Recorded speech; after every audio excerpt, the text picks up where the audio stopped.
সবার জন্য একটা বড় হাই। সবাই এসে গেছো তো? আজ আমরা একদম অন্য লেভেলের একটা ছবি দেখতে যাচ্ছি। সাধারণত ম্যাথস আমাদের খুব একটা ভালো লাগে না, কারণ ওটা বোরিং। কিন্তু অঙ্কেই একেবারে দানব। জন ন্যাশ নামের এক আমেরিকান গণিতবিদের জীবনের গল্পই এই ছবি। তাই ম্যাথসের থিওরি থাকবেই, তবে শুধু অঙ্ক না, জীবনী নিজের স্বপ্ন ছুঁতে কি লাগে সেই মোটিভেশনও দেবে এই সিনেমা। এই ছবিটা এতটাই ভালো যে অস্কারও ঝড়ের মতো জিতেছে। গল্পে ঢোকার আগে মনে করিয়ে দিই, আপনি আছেন ফিল্ম রোলে। যারা এখনো সাবস্ক্রাইব করেননি, চ্যানেলটা সাবস্ক্রাইব করে সাপোর্ট দিন। আজ আমরা দেখছি এ বিউটিফুল মাইন্ড, একটা আমেরিকান সাইকোলজিক্যাল বায়োপিক। শুরু 1947 সালের সেপ্টেম্বর, প্রিন্সটন ইউনিভার্সিটির ম্যাথ ডিপার্টমেন্টে। নতুন স্টুডেন্টদের সামনে প্রফেসর বলছেন, তোমাদের মতো গণিতবিদরাই পৃথিবী বদলেছে, নাৎসিদের কোড ভেঙে যুদ্ধ থামিয়েছে, বোমা বানিয়েছে। ইকোনমিক্স, মেডিসিন, সবখানি গণিতবিদদের অবদান বিশাল। তাই বলো তো, তোমাদের মধ্যে কে হবে পরের মর্স, আইনস্টাইন বা টিউরিং? সিদ্ধান্ত তোমাদেরই। সবার মাঝে চুপচাপ বসে শুনছে একজন, জন ন্যাশ। স্কলারশিপ পেয়ে এখানে এসেছে। আরেকজন স্কলারশিপ স্টুডেন্ট, মার্টিনও এসেছে। মার্টিন জনের দিকে তাকায়, জনও তাকায়, কিন্তু ভাব নেয় না। ফার্স্ট ডে বলে বাইরে ড্রিঙ্কস চলছে। একটা গ্লাসে রোদ পড়ে ঝিলিক দিচ্ছে, জন সেটা খেয়াল করে।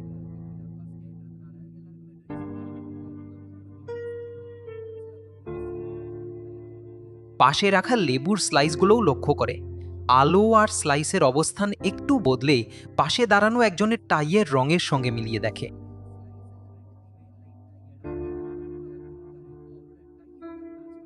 দেখে সত্যিই মিলছে। সঙ্গে সঙ্গে বলে, আপনার টাইটা কতটা খারাপ সেটা আমি অঙ্ক দিয়ে প্রমাণ করতে পারি। এটাই জন ন্যাশের মাথা। আলোর প্রতিফলন, লেবুর স্লাইসের পজিশন, পাশের লোকের টাই, সব একসাথে হিসাব কষে ফেলে। সবাই অবাক। ঠিক তখনই মার্টিন আসে। জনকে সে একটু অপছন্দই করে।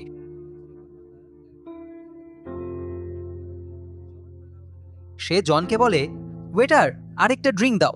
তারপর হাসতে হাসতে বলে, ওহ, তুমি এখানে পড়ো? আমি তো ওয়েটার ভেবেছিলাম। সবার সামনে অপমান। জনও ছাড়ার পাত্র না। বলে, তোমার স্কলারশিপের ওই 2 থিসিস আমি পড়েছি, নতুন কিছুই নেই, বলে সেখান থেকে চলে যায়। জনের স্টাইলে অপমান, শান্ত, কিন্তু সোজা আঘাত। জন ভীষণ পড়ুয়া। ইউনিভার্সিটি থেকে রুম পেয়েছে। সে টেবিলটা টেনে জানালার পাশে নিয়ে যায়, যাতে কাছে নিজের সমীকরণ লিখতে পারে। হঠাৎ রুমে ঢোকে চার্লস। বলে, এখন থেকে আমরা রুমমেট। আমি চার্লস, ইংলিশ ডিপার্টমেন্ট। তুমি? জন নিজের নাম বলেই আবার লেখায় ডুবে যায়।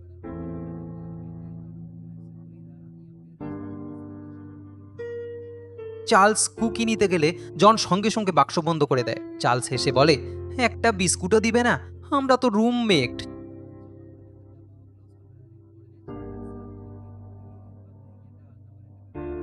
তারপর বলে, শুধু পড়ে থেকো না, চলো ছাদে যাই। ছাদে গিয়ে জন বলে, আমার নিয়ে বলার কিছু নেই।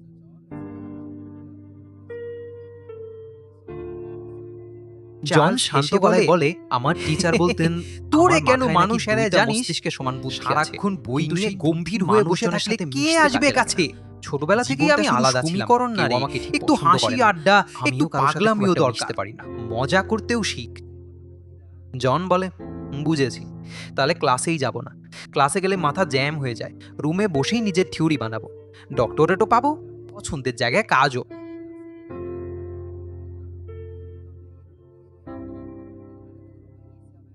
অন্যেরা ক্লাসে যায়, পুরনো থিওরি ঘেটে সামান্য বদল এনে থিসিস জমা দেয়। আগের আবিষ্কারকে একটু পালিশ করলেই কাজ শেষ। সবাই ধীরে ধীরে থিসিস জমা দিচ্ছে, কিন্তু জনের চিন্তা আলাদা। আগের কাজ ঘাঁটাঘাঁটি নয়, একেবারে নতুন কিছু করতে হবে। সে দেখে পায়রাগুলো একসাথে রুটি খাচ্ছে। ভাবে, কোন পায়রা পরের মুহূর্তে কোন দিকে যাবে এটা নিয়ে একটা অ্যালগোরিদম বানানো যায় কিনা। যদিও পায়রা চলাফেরা পুরোই র্যান্ডম।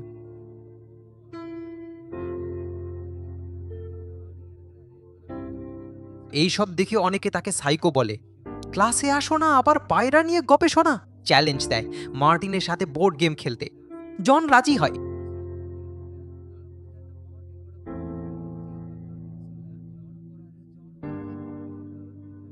খেলার ফাঁকে মার্টিন বলে, আমরা তো থিসিস জমা দিচ্ছি। জন জবাব দেয়, তোমাদের কাজ পুরনো জিনিসের রিপিট, আমি চাই একদম ইউনিক কিছু। কিন্তু খেলায় জিতে যায় মার্টিন।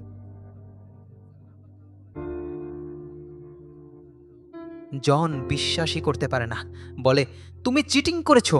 বোর্ড ছুঁড়ে ফেলে রাগে বেরিয়ে যায়, রুমে ফিরে মন খারাপ করে বসে থাকে।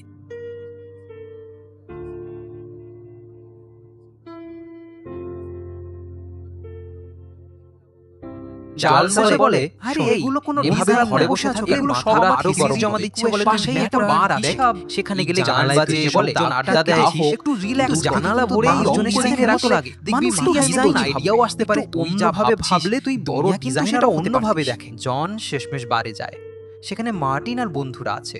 তারা বলে, দেখ ওই মেয়েটা কিন্তু তোকে দেখছে, যাও গিয়ে কথা বলো, একটু ইমপ্রেস করো। বন্ধুরা তাকে ঠেলে পাঠায়, কিন্তু জনের জন্য ব্যাপারটা এত সহজ না। মজা করতেও পারে না, আবার রোমান্টিক কথা বলবে।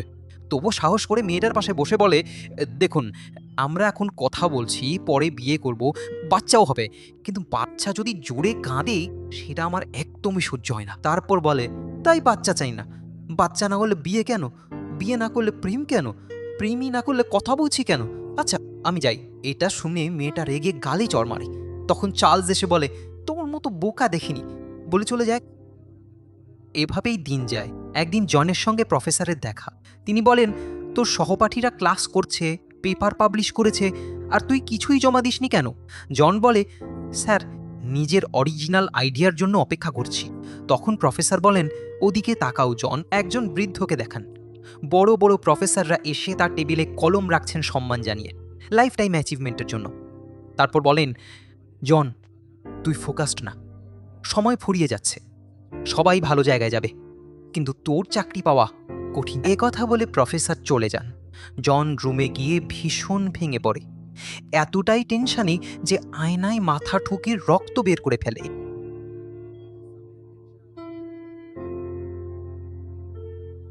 ঠিক তখন চার্লস এসে বলে, এই কি করছিস? জন বলে, আমি পুরো ফেলিওর। চার্লস শান্ত করে বলে, টেনশন কমানোর একটা উপায় আছে, বলেই টেবিলটা জানালা দিয়ে নিচে ফেলে দেয়।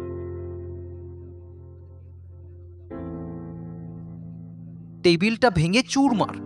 চার্লস মজা করে বলে, এইটা কি আইনস্টাইনের মাধ্যাকর্ষণ?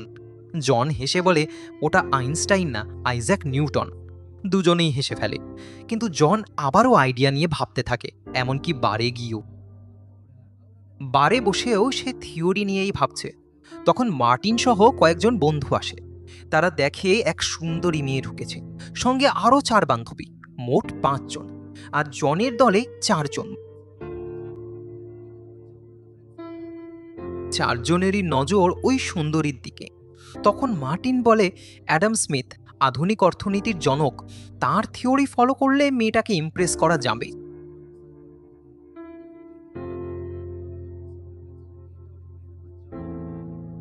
শুনে জন বলে, না ওই থিওরি ভুল, এতে সবারই ক্ষতি হবে। সে বলে, অ্যাডাম স্মিথের চেয়ে আমার থিওরি ভালো, আগে দেখি ওটা মানলে কি হয়।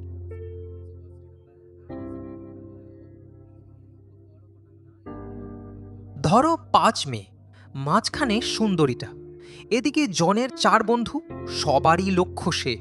অ্যাডাম স্মিথ অনুযায়ী 4 জনই আগে তার কাছে যাবে, আর সে একজনকে বেছে নেবে। বাকি 3 জন যাবে তার বন্ধুদের কাছে, ফলে সবার সঙ্গেই কেউ না কেউ জুটে যাবে, আর একজন ভাগ্যবান পাবে সুন্দরীটাকে। এটাই অ্যাডাম স্মিথের ধারণা। কিন্তু জন বলে, এতে সমস্যা আছে।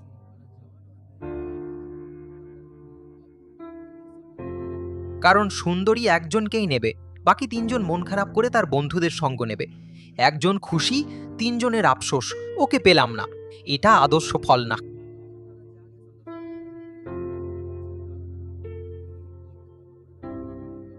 আরেকটা ঝুঁকি আছে, 4 জনই গেলে সুন্দরী যদি কাউকেই না চায়, তাহলে কেউই তাকে পাবে না। পরে যখন তারা বন্ধুদের কাছে যাবে, তারা বলবে, আগে তো সুন্দরীর কাছে গিয়েছিলে, এখন কেন? বলে তারাও ফিরিয়ে দেবে।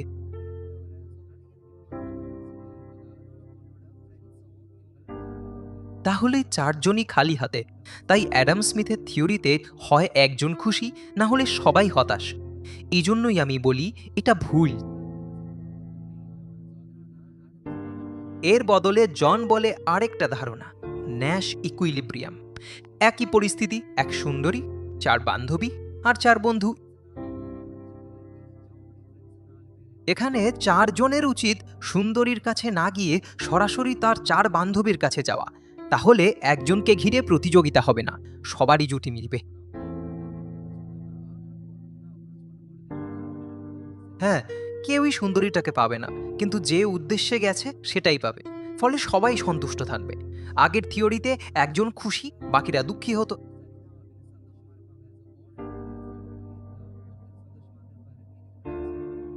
আর না হলে কেউই কিছু পেত না। কিন্তু ন্যাশ ইকুইলিব্রিয়াম মানলে সবাই সমানভাবে লাভবান হয়। আজও অনেক কোম্পানি এই নীতি মেনে চলে।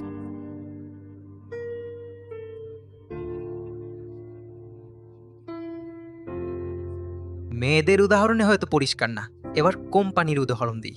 ধরো 2 কোম্পানি, এ আর বি, দুজনেই গাড়ি বিক্রি করে।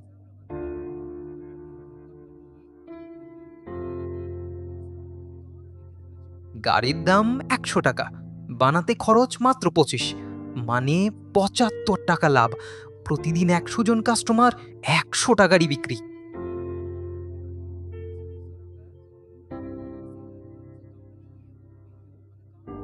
100 গাড়ি বানাতে খরচ 2500 টাকা, বিক্রি থেকে আয় 10,000, খরচ বাদে প্রতিদিন 7,500 টাকা লাভ। 2 কোম্পানিরই অবস্থা সমান।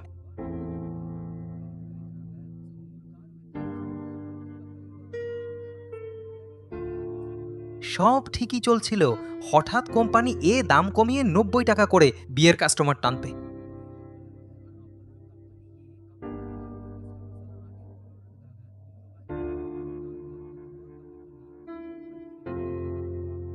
ফলে বিয়ের কাস্টমাররা এর দিকে ঝুঁকে পড়ে। সেদিন এ বিক্রি করে 160টা গাড়ি, আয় 14,400 টাকা, খরচ 4,000 বাদ দিলে লাভ দাঁড়ায় 10,400।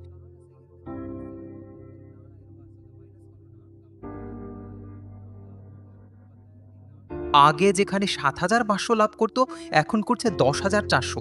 কিন্তু বিয়ের বিক্রি নেমে আসে 40টায়, আয় 4,000, খরচ 1,000, লাভ মাত্র 3,000।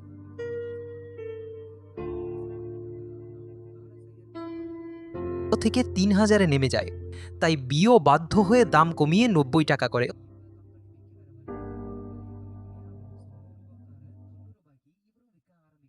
এখন দুজনের দাম সমান। কাস্টমার আবার আগের মতো ভাগ হয়, এ তে 100, বি তে 100, সব স্বাভাবিক, কিন্তু লাভ কমে গেছে।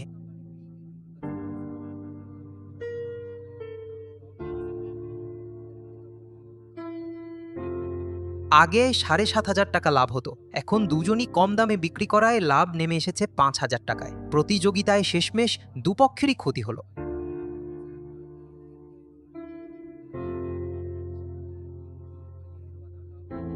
কিন্তু মানুষ তো খুশি, 100 টাকার জিনিস 2 কোম্পানি 10 টাকা কমে দিচ্ছে। কিন্তু জ্যানের ন্যাশ ইকুইলিব্রিয়াম বলছে আসলে কারো দাম কমানো উচিত না, একজন কমালে আরেকজনও কমাবে, শেষে দুজনেরই লাভ কমে যাবে। তাই 2 কোম্পানি ঠিক করা দামেই থাকে, কেউ কাউকে ছাড়াতে যাবে না। কারণ দাম কমানোর খেলায় নামলে লাভ ভেঙে পড়বে, বরং সমান থেকে ক্রেতার কাছ থেকেই বেশি টাকা তুলবে, এইটাই প্ল্যান। তবে এই থিওরি সবার ক্ষেত্রে কাজ করে না। সমান শক্তির 2 ব্র্যান্ড হলে তবেই, যেমন কোক আর পেপসি, দামও প্রায় এক, পণ্য কাছাকাছি। ওরা কিন্তু আমরাই সেরা বলে মারামারি করে না। আপনি কোক নিন বা পেপসি, যেটাই নিন, শুধু একটা কিনুন, এইটাই আসল কথা।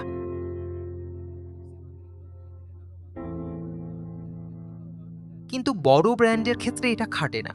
যেমন অ্যাপেল, ওরা চড়া দামেই বিক্রি করবে, তবু ক্রেতা আছে। অ্যাপেল ব্যবহার করলেই স্ট্যাটাস, এই ভাবনা যতদিন থাকবে ওরা কোটি কোটি কামাবেই।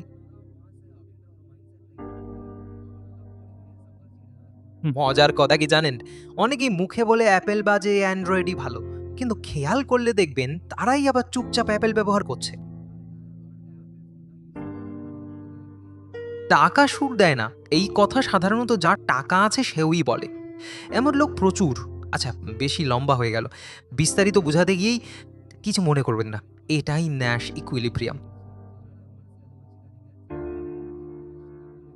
এই থিওরি প্রফেসরকে দেখাতেই তিনি ভীষণ প্রশংসা করেন। বলেন, যেখানে প্লেসমেন্ট চাইবে সেখানেই পাবে, কাজটা এতটাই শক্ত। 5 বছর পর 1953 সালে জ্যানকে পেন্টাগন ডাকে, কারণ কিছু কোড আছে যা কম্পিউটারও ভাঙতে পারে না। জ্যানকে বলা হয় সেগুলো সলভ করতে। অবাক করা ব্যাপার, তিনি কাগজ কলম ছাড়াই মাথার ভেতরেই ডিকোড করার চেষ্টা করেন।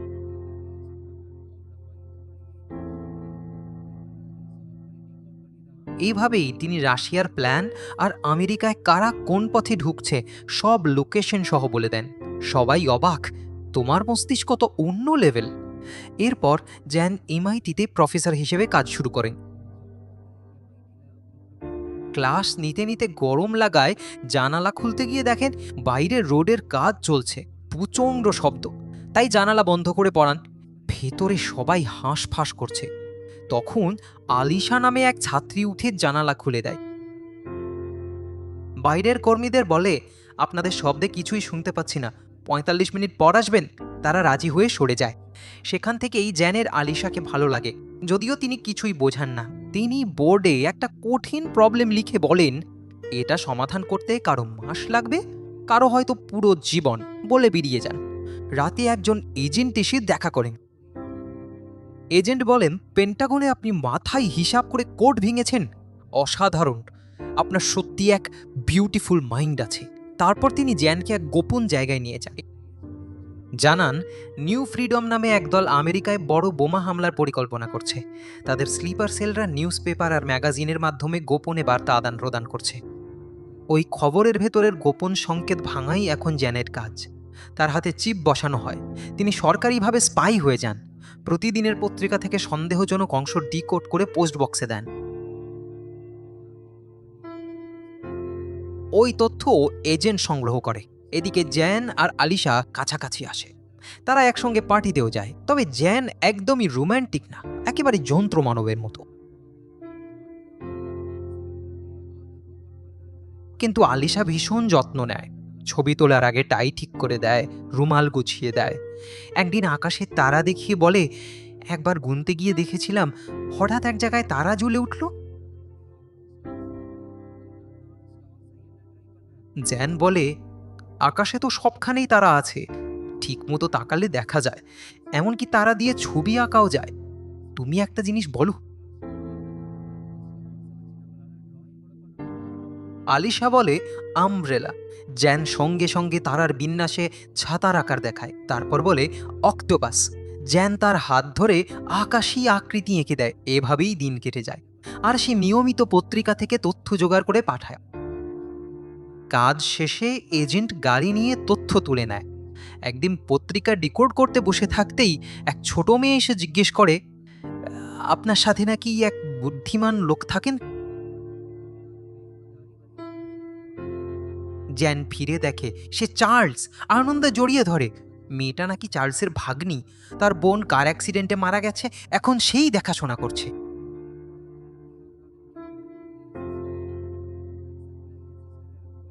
কথায় কথায় জ্যান বলেই সে এক মেয়েকে পছন্দ করেছে। চার্লস হাসে, তাহলে সরাসরি তাকে জিজ্ঞেস কর, আমাকে কেন? এরপর জ্যান আলিশাকে ডিনারে নিয়ে প্রস্তাব দেয়। আলিশা রাজি হয়, তাদের বিয়ে হয়, সুখেই দিন কাটছিল। একদিন তথ্য পোস্ট করতে গিয়েই ঘটনা বদলে যায়। হঠাৎ এজেন্টের গাড়ি এসে বলে, তাড়াতাড়ি ওঠো, স্লিপার সেল আমাদের অনুসরণ করছে। পেছন থেকে গুলি চলতে থাকে। কোনো মতে এজেন্ট তাকে নিরাপদে বাড়ি পৌঁছে দেয়।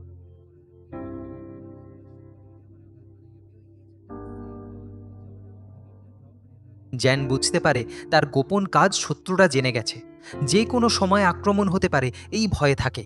কিন্তু বিষয়টা এত গোপন যে আলিশাকেও কিছু বলতে পারে না। এক রাতে জানালা দিয়ে গাড়ি দেখে ভাবে শত্রু এসেছে। তড়িঘড়ি ব্যাগ গুছিয়ে আলিশাকে বলে, দূরে চলে যাও, আমার কিছু হলে ভেবো না। আলিশা কিছুই বুঝতে পারে না। পরদিন বিশ্ববিদ্যালয়ে ক্লাস নেওয়ার সময় কোট স্যুট পরা কয়েকজন ঢোকে। জেহান ভাবে এরা শত্রুপক্ষ।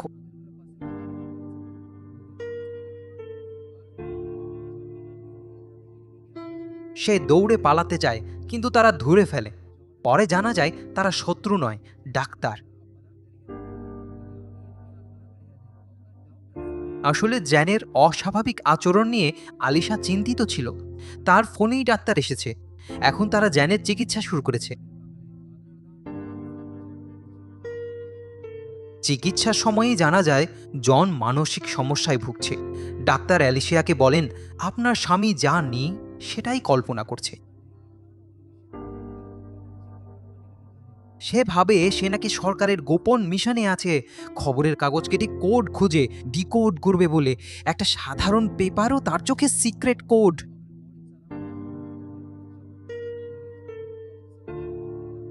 জন যে এজেন্টকে দেখেছিল সবই তার কল্পনা। প্রিন্সটনে তার রুমমেট চার্লস বলে কেউ ছিলই না। সে একাই থাকতো, কিন্তু চার্লসকে বাস্তব ভেবে নিয়েছিল।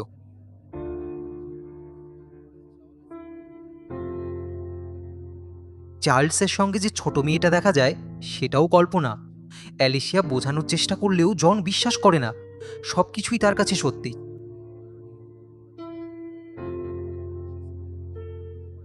হাতে চিপ বসিয়েছে ভেবে সে হাত কেটে খোঁজে, কিছুই পায় না। তবু বলে, তোমরাই জিপটা সরিয়েছ। সবাই তাকে ঠকাচ্ছে, এমন সন্দেহ। শেষমেশ ডাক্তাররা শক ট্রিটমেন্ট দেয়। জন লড়ে, আর অ্যালিসিয়া ভেঙে পড়ে। মাস কেটে যায়। জন ধীরে ধীরে সুস্থ হয়, নিয়মিত ওষুধ খায়। এদিকে তাদের একটা সন্তানও হয়।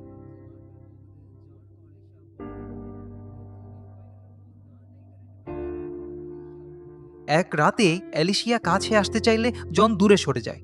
রাগে সে বাথরুমে গিয়ে জিনিসপত্র ভাঙে। এটা দেখে জন পরদিনই ওষুধ বন্ধ করে দেয়।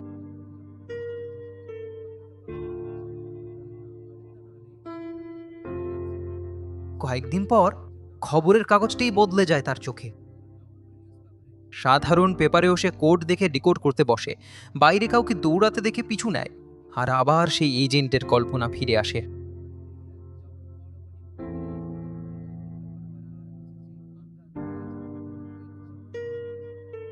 এজেন্ট বলে, আমি সত্যি, আমরা এখনো মিশনে আছি। গ্যারেজে ঢুকতেই জন দেখে সেনারা কোড ভাঙছে, তার সাহায্য চায়।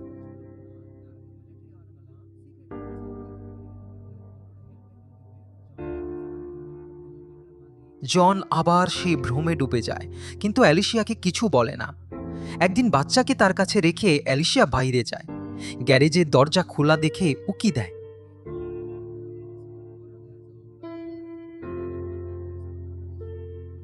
ভেতরে শুধু খবরের কাগজের কাটিং। বুঝতে পারে জন ভালো হয়নি। দৌড়ে এসে দেখে বাচ্চা বাথটাবে ডুবে যাচ্ছে।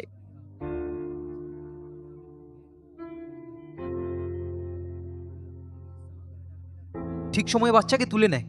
জন বলে, চার্লস তো গোসল করাচ্ছিল। অ্যালিসিয়া চিৎকার করে বলে, চার্লস বলে কেউ নেই।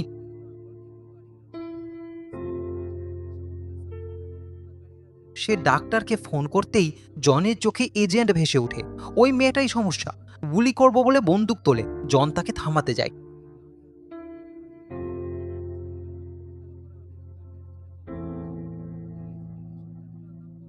ধাক্কায় অ্যালিসিয়া পড়ে যায়।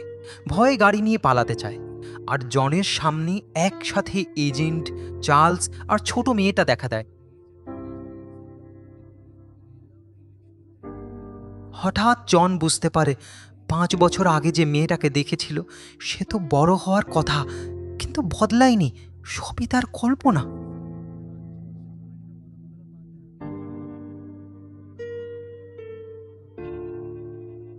সে স্বীকার করে ডাক্তারকে ডাকা হয়। কথা বলতে বলতেই জন আবার চার্লস আর মেয়েটাকে দেখতে পায়। ডাক্তার জিজ্ঞেস করেন, এখনো দেখছো? জন বলে, হ্যাঁ, তবে সামলাতে পারবো। জন জানায় ওষুধ খেলে কাজ, বাচ্চা, অ্যালিসিয়া কিছুই সামলাতে পারে না। একটু সময় চায়। বলে সে একজন গণিতবিদ, সমস্যা সমাধানই তার কাজ।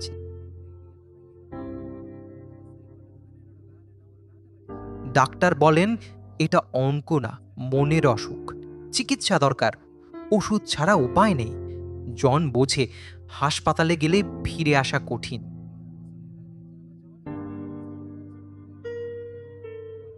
তাই সে বলে, আমি নিজেই হাসপাতালে যাব। তোমাদের জন্য আমি বিপদ। পাগলদের জায়গা হাসপাতালেই।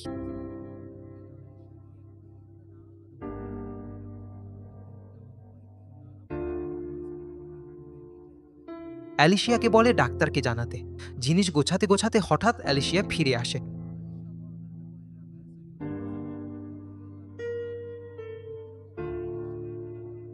ডাক্তার কি দেখেছেন? না, তিনি সময় দিয়েছেন। অ্যালিসিয়া বলে, তোমার উপর আমার ভরসা আছে।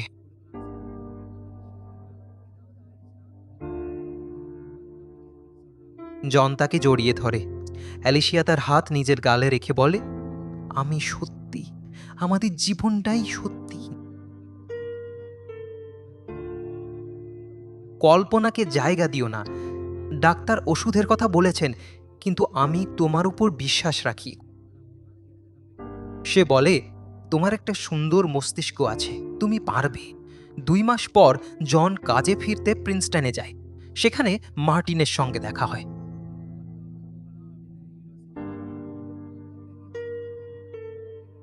মার্টিন কথা বলার সময় চার্লসের ভ্রম আসে, তারপর এজেন্ট।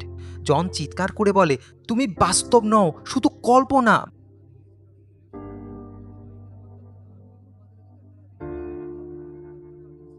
ছাত্ররা সব দেখে ফেলে। সবাই ফিসফিস করে, স্যারের নাকি মাথা গেছে। মার্টিন সামলানোর চেষ্টা করেন। অপমান নিয়ে জন বাড়ি ফিরে অ্যালিসিয়াকে বলে, 2 মাসেও ভ্রম থামাতে পারিনি।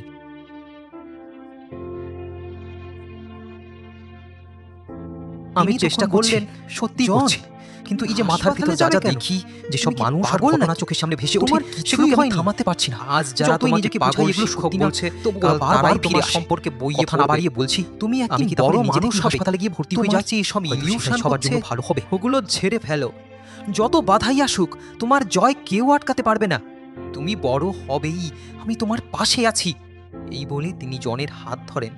জন নতুন সাহস পেয়ে সরাসরি ইউনিভার্সিটিতে যায়। সেখানে আবার চার্লস আর ছোট মেয়েটাকে দেখতে পায়। এই জন, কি হয়েছে তোর? এমন এড়িয়ে চলছিস কেন? দেখ চার্লস, তুই ভালো বন্ধু ছিলি, কিন্তু এখন আর তোকে দেখতে বা কথা বলতে চাই না। আর ছোট্ট তুমি, তোমাকেও একই কথা বলছি। এই বলে সে ছোট মেয়েটার মাথায় হাত বুলিয়ে দেয়। পাশে থাকা এক প্রফেসর সবই দেখেন। জনকে অস্বাভাবিকই ভাবেন, কিন্তু জন কিছুই গায়ে না মেখে আবার ইউনিভার্সিটিতে কাজ শুরু করে। এক সময় এই ইউনিভার্সিটিতেই জন প্রফেসর ছিলেন। এখন তিনি লাইব্রেরির সাধারণ কর্মচারী। তবু চুপচাপ নিজের থিওরি নিয়ে কাজ করে যাচ্ছেন। বছর যায়, চুলে পাক ধরে। জনের হাঁটা চলাও অদ্ভুত হয়ে যায়। ছাত্ররা মজা করে বলে, দেখ পাগল স্যার কিভাবে হাঁটে। এর মধ্যে আলিশার ছেলে বড় হয়। জন কাজ চালিয়ে যায়, যদিও ইলিউশনগুলো মাঝে মধ্যে চোখে ভাসে। তবু তিনি কিছু না ভেবে নিজের কাজেই ডুবে থাকেন। সময় যায়, বয়স বাড়ে। একদিন এক ছেলে এসে বলে, স্যার আপনি কি জন ন্যাশ? আপনার ন্যাশ ইকুইলিব্রিয়াম পড়েছি, অসাধারণ। জন হেসে বলেন, তখন আমি খুবই তরুণ ছিলাম। ছেলেটা বলে, স্যার আমি নতুন একটা থিওরি বানাচ্ছি, একটু গাইড করবেন? জন তাকে সাহায্য করতে রাজি হন। ধীরে ধীরে আরও ছাত্র জড়ো হয়। এত বছর লাইব্রেরিতে থাকা মানুষটা আবার পড়াতে শুরু করেছেন। এটা দেখে মার্টিন তাড়াতাড়ি আলিশিয়াকে ডেকে বলে, এসে দেখো কি হচ্ছে। অ্যালিশিয়া এসে দেখেন জন স্বাভাবিকভাবেই ক্লাস নিচ্ছেন। তিনি বুঝতে পারেন জন অনেকটাই স্থির হয়েছে। ন্যাশ ইকুইলিব্রিয়াম আর গেম থিওরি, এই তত্ত্বগুলো আধুনিক অর্থনীতিতে কত বড় অবদান রেখেছে তা তখন সবাই স্বীকার করে। এই অবদানের জন্য 1994 সালে তাকে নোবেল প্রাইজ দেওয়ার ঘোষণা আসে। বড় বড় প্রফেসররা জনকে নিয়ে এক অনুষ্ঠানে বসান। চা খেতে খেতেই হঠাৎ এক প্রফেসর নিজের কলমটা জনের সামনে রেখে দেন।